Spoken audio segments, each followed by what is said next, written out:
Hi everyone.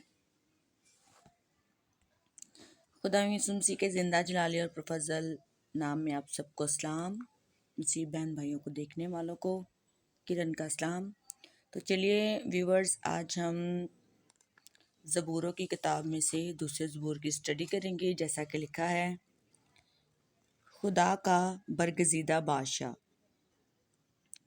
कौमें किस लिए तैश में हैं और लोग क्यों बातिल ख्याल बांधते हैं।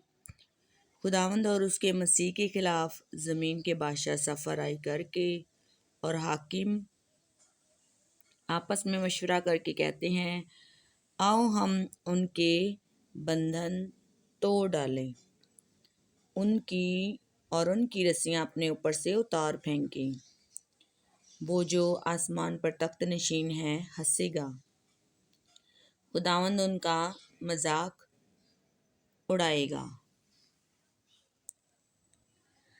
तब वो अपने गज़ब में उनसे कलाम करेगा और अपने कहरे शदीद में उनको परेशान कर देगा।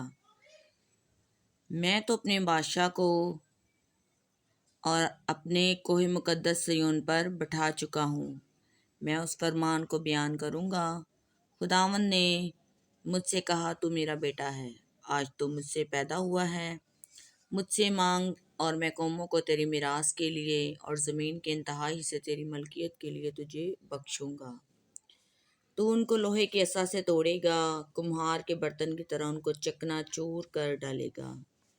बस अब ए बादशाह हो दानिशमंद बनो, ए ज़मीन की अदालत करने वालों तरबियत पाओ।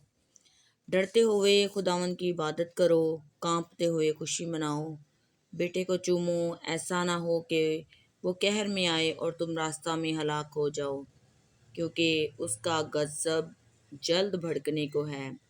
मुबारक हैं वो सब जिनका तवक्कल उस पर है।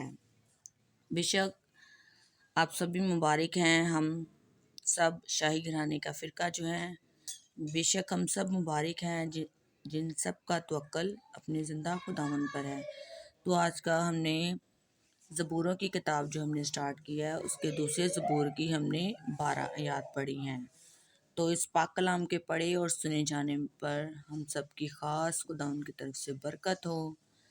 तो मिलते हैं नेक्स्ट वीडियो में, तब तक के लिए गॉड ब्लेस यू ऑल।